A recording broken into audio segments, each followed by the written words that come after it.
Hello, thank you for joining us. This is Business Breakfast coming to you live from iBrandTV studio here in Lagos, Nigeria's commercial capital. I am Frank Omalape. Coming up now, a ray of hope for Nigeria as President Muhammadu Buhari proposes 16.39 trillion naira in the 2022 budget of economic growth and sustainability. We'll take a look at how the impact and taking account into every figure and penny of this proposal on the Nigeria economy. And also only 300 billion naira was earmarked for the power sector in the 16.39 trillion naira 2022 proposal as experts called for sustainable approach to fix the challenges in the power sector. And more liquidity may flow into the way of investors in the equities market as President Muhammadu Buhari proposes budget of economic growth and sustainability. We'll take a look at all of these in a moment. All right, let's turn attention to some top stories on the program. The price of a 12.5 kg of liquefied petroleum gas, otherwise known as cooking gas, might increase from the current price of between 7,000 and 8,000 naira to 10,000 naira before December if the crisis in the sector is not addressed. This was disclosed by the Executive Secretary of the National Association of LPG Marketers, Mr. Basi Asian. The marketers have expressed concerns over the supply shortage, which is rocking the sector and has led to recent series of increases in the price of the commodity. The increase in prices of gas has driven more Nigerians to seek alternative sources of fuel like charcoal, firewood, sawdust, among other energy sources whose prices have started skyrocketing as well. And away from there now, the Central Bank of Nigeria has directed all commercial banks to review their loan exposure to oil and gas, telecommunication, agriculture sectors, among others, as this will guarantee the stability of other operations. CBN Governor Godwin Emefiele made this known at the Financial Market Dealers Association annual conference in Lagos. He further urged banks to critically assess third-party provider risk, including businesses within the value chain funded. Emefiele promised to improve access to credit for micro, small and medium enterprises, as well as stimulate consumer spending to further enhance employment via the 5-year policy trust of the CBN spanning from 2019 to 2024. And now Nigeria is messing as almost 140 countries have taken a decisive step towards forcing the world's biggest companies to pay a fair share of tax, with plans for a global minimum corporate tax rate of 15% to be imposed by 2023. The Organization for Economic Cooperation and Development said that 136 countries and jurisdictions had agreed to join an accord to impose a two-pillar global tax reform plan, describing it as a significant milestone. According to the Organization for Economic Cooperation and Development, Estonia, Hungary and Ireland are the last set of countries to join the agreement, which means the deal is now supported by the agency and G20 countries. However, Nigeria, Kenya, Pakistan and Sri Lanka are yet to join the agreement. Well, that does it with the top stories. All right, let's quickly get straight to business of the day. I've been joined right now to look at how to fix the lingering challenges facing Nigeria's power sector is Mr. Okena Nebedon. He's attorney of the law and, of course, a power consultant and analyst. He joins me now in the studio here. Thank you so much for your time on the program. Thanks for having me. Well, I'm sure you've seen the details of the budget for the 2022 appropriation bill.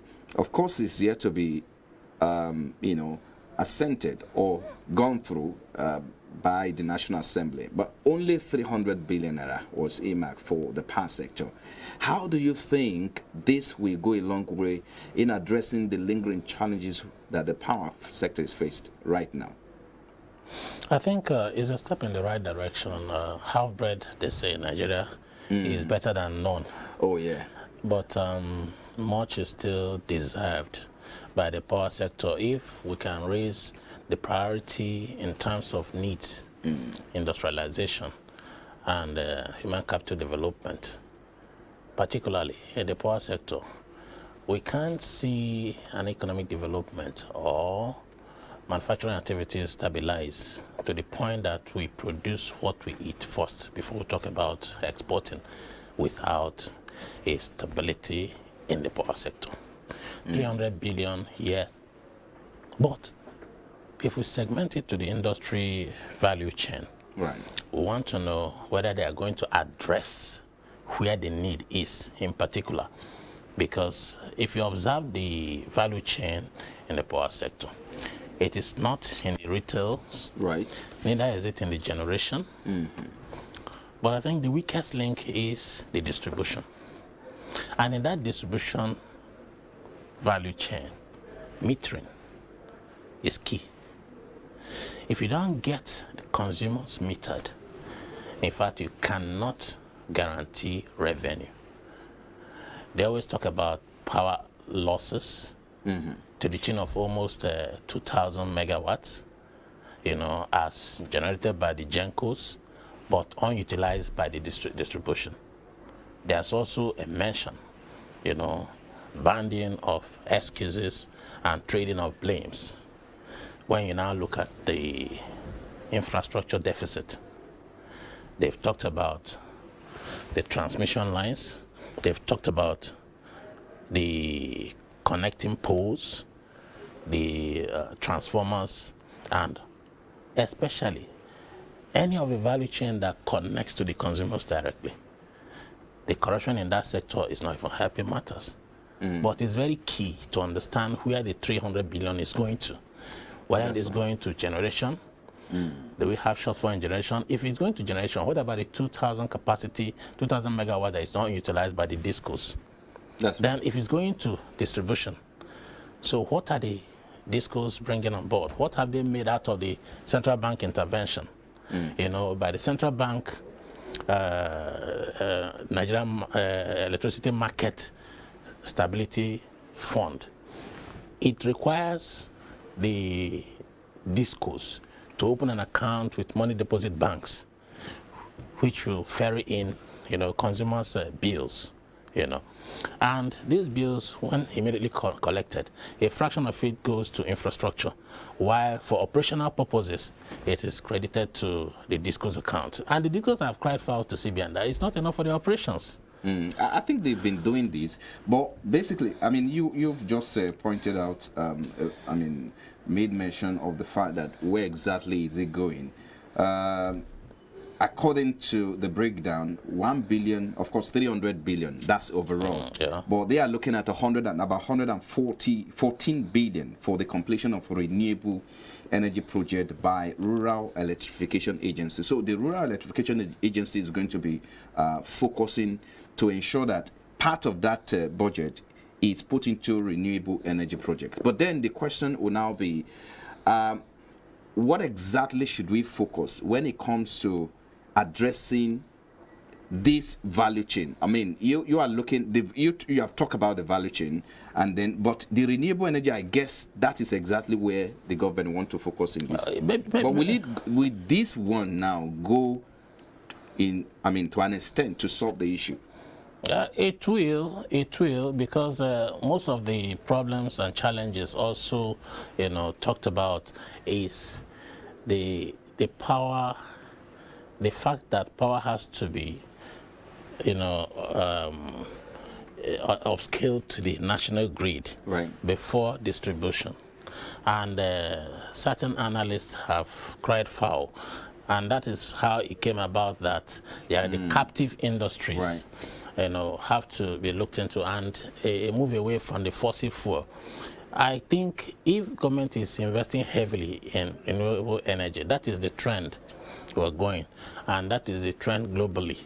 But at the same time, with what we have on ground, over 9 power stations, 3 of which are hydro, and the other 6 are thermal. The supply chain, the energy source has always been gas. Have we fine-tuned and upgraded our infrastructure that moves gas from the refineries up to where they are needed? And then have we been able to upgrade our gas master plan to the point that we have achieved a zero gas flaring status?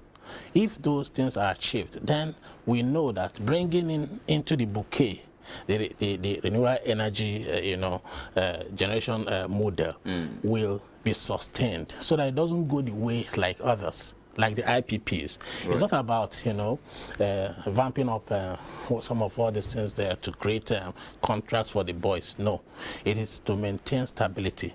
And I also want to say that if the renewable energy is targeted at the rural areas, right, we should also know that, economic factors are intertwined. For example, if you create the renewable energy and those rural dwellers get electricity, you also, as a government, make sure that there is peace, there is security of those who go to the farms. And there is also the road connectivity to move their produce away from the farms to the point that you add value to it. Right. Because most of our problem for farmers here in the country is lack of power with which they either power their mechanize their gadgets, and so that you can move products from their raw state. The heavy duty machines and all of that. Exactly, so that you add value to raw materials. In a situation where you bring tomatoes all fresh from the farm, yes, it is very healthy to consume tomatoes fresh. But what about the unsold commodities? How are they preserved?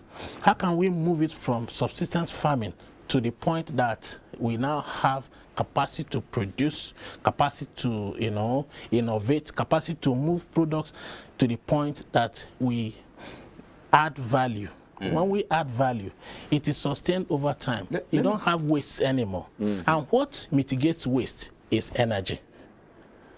So these are my concerns. I mean, Nigeria seems to sometimes we hear the distribution companies come out and say, look, we have these, but we cannot take this power because we don't even know who to distribute to. And then the other times we will hear there is no, we can't distribute because the grid is collapsed. Now, Ikeja Electricity is announcing that they will be going out of power, that there will be power outage for the next 8 weeks. And now, how do Nigeria is torn between having to go into renewable energy and again having to stay with the current status quo? How do we balance the two? That's what I said earlier before. You don't just begin to get into another model when you have not fine-tuned the model, why it is not working. Why is it that the discos can't connect to the consumers in order for them to consume electricity, even when the electricity has been generated and pushed to from the bulk traders up to the discos that ought to distribute it? If they are unable to connect, why is the metering formula not streamlined in such a way that it is very easy for people to connect, like we have achieved in the telecoms industry? Because what establishes your relationship with the distributor as a consumer is that meter. If you are not metered, then there's revenue loss. And if you're not metered also, you are losing, what would have generated employment for people. You see how the banking sector has moved to a state that you don't enter into the tellers in the bank. You also use POS, it generates jobs. Who should be held responsible for the fact that there is revenue loss? Of course, this is business for distribution companies. I'm sure they are aware about that. But perhaps it's like the metering target set earlier has not been met, and it seems nothing is done about it, just like you just said. Yes, there is poor corporate governance operations. And when there is poor corporate governance compliances, then the responsibility runs squarely on National Electricity Regulatory Commission. The Commission has powers to discipline because it licenses. He who licenses disciplines. So I have not heard it that some discos are sanctioned for inability to meet some benchmarks. There's always excuses. There are even interventions. I don't know how a government can, sell, unbundle PSN and license after license. These are entities, corporate entities, corporate citizens, which ought to stand alone And they can raise loans from the capital markets to develop infrastructure or to fine-tune infrastructure or to even expand their operations, but they are not doing so. If government is found wanting in enforcing compliances, then probably government itself is guilty of not providing infrastructure necessary, or government itself has not done the due diligence they ought to have done. Because, you know, the hush-hush activities that came on board, that most often you see some of all these companies that came up at that time being fronts for politicians. So it behoves on Nigeria to raise its game to the point that the citizenry becomes the ultimate beneficiary of the sovereign state of Nigeria. In a state that you raise your citizenry, who are the consumers, as your priority. Right. If they are shortchanged, then our sovereignty is being handed over to political associations that eventually have pseudo companies that just run this. Just because of our time, before I let you go, in the immediate, what do you think we need to, what are some of the things? Is it a policy issue? Is it accountability issue? Where in the immediate now, where do you think we can address in the immediate term to addressing the challenges in the power sector? Two things, to unbundle the discourse further. There has been a template before the government seeking for approval that to reduce the 8 discos or thereabout to 36 discos, because some of them cut across states. And there seems to be that kind of, large places to cover without capacity to cover, or the necessary manpower, or that it is too large for each of these ones to cover. Discos, yeah. So it has been advocated that the discos be unbundled per state. That is on one side. And on the other side is metering. It will help the government, it will help the discos, it will help the citizenry. So the Nigerians will be able to pay for the power they consume. Right. I think we should leave it there. Thank you so much for your time. Okena Nibedun is an attorney of law. Thank you so much for joining us on the program this morning. You're also watching Business Breakfast on iBrandTV studios. Coming up on our program now, hope our highs as President Muhammadu Buhari proposes 16.39 trillion naira of economic growth and sustainability. So that's what exactly we'll be focusing on when we come back from this break. Please stay with us.